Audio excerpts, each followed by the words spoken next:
Hello, welcome to Angels food and craft. ഇന്ന് നമുക്ക് തേങ്ങയൊന്നും ചേർക്കാതെ നല്ല സോഫ്റ്റ് ആയിട്ടുള്ള അപ്പം റെഡിയാക്കിയാലോ. അപ്പോൾ അതിനു വേണ്ടി ആദ്യം തന്നെ നമ്മളിവിടെ മിക്സിയുടെ ജാർ എടുത്തിട്ടുണ്ട്. ഇതിലേക്ക് 2 കപ്പ് അരിപ്പൊടി ചേർത്ത് കൊടുക്കാം. നമ്മൾ പാക്കറ്റിൽ മേടിക്കുന്ന വറുത്ത അരിപ്പൊടി തന്നെയാണ് ഇവിടെ യൂസ് ചെയ്യുന്നത്. നമ്മൾ ഇടിയപ്പവും പത്തിരിയൊക്കെ ഉണ്ടാക്കാനായിട്ട് യൂസ് ചെയ്യുന്ന പൊടി തന്നെയാണ്. അതോടൊപ്പം തന്നെ ഇതിലേക്ക് 1 കപ്പ് ചോറ് കൂടി നമുക്ക് ചേർത്ത് കൊടുക്കാം. കൂടെ തന്നെ 1 ടീസ്പൂൺ ഇൻസ്റ്റന്റ് ഈസ്റ്റ് കൂടി നമുക്കിതിലേക്ക് ചേർക്കാം. 2 ടേബിൾ സ്പൂൺ പഞ്ചസാര ഇതിലേക്ക് ചേർക്കാം.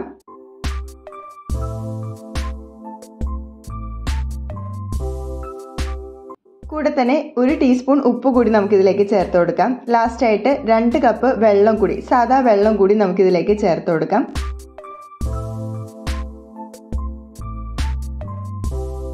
ജസ്റ്റ് ഒരു സ്പൂൺ കൊണ്ട് ഇതേപോലെ ഒന്ന് മിക്സ് ചെയ്ത് കൊടുക്കുന്നുണ്ട്. എന്നിട്ട് നമുക്കിത് നല്ലപോലെ ഒന്ന് ബ്ലെൻഡ് ചെയ്തെടുക്കാം.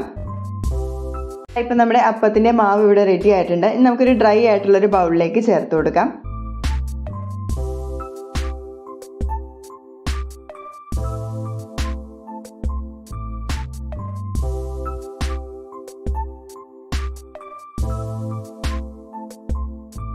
ഈ അപ്പത്തിൻ്റെ മാവ് എന്ന് പറയുന്നത് ഈ ഒരു കൺസിസ്റ്റൻസി ആയിരിക്കും.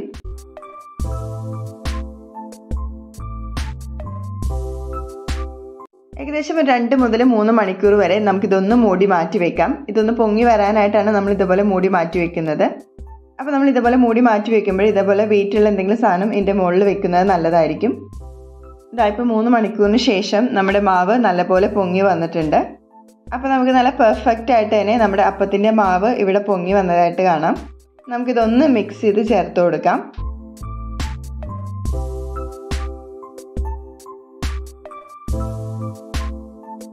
അപ്പോൾ നമുക്ക് നേരെ അപ്പം ഉണ്ടാക്കി തുടങ്ങിയാലോ.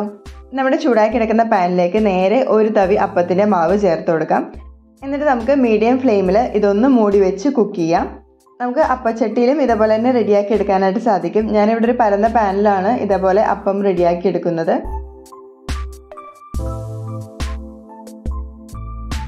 ഇപ്പം നമ്മുടെ ആദ്യത്തെ അപ്പം ഇവിടെ റെഡി ആയിട്ടുണ്ട്.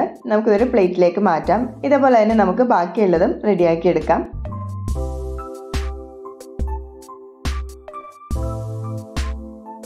അപ്പോൾ തേങ്ങയൊന്നും ചേർക്കാതെ നല്ല അടിപൊളിയായിട്ട് നല്ല സോഫ്റ്റ് ആയിട്ട് തന്നെ നമ്മുടെ അപ്പം ഇവിടെ റെഡിയാക്കി ഇട്ടിട്ടുണ്ട്. അപ്പോൾ ഈ അപ്പം ചൂടോടുകൂടി തന്നെ വെറുതെ കഴിക്കാൻ തന്നെ നല്ല ടേസ്റ്റാണ്.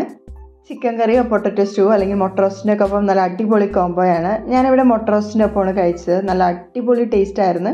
അപ്പോൾ എല്ലാവരും തീർച്ചയായും ട്രൈ ചെയ്ത് നോക്കുക.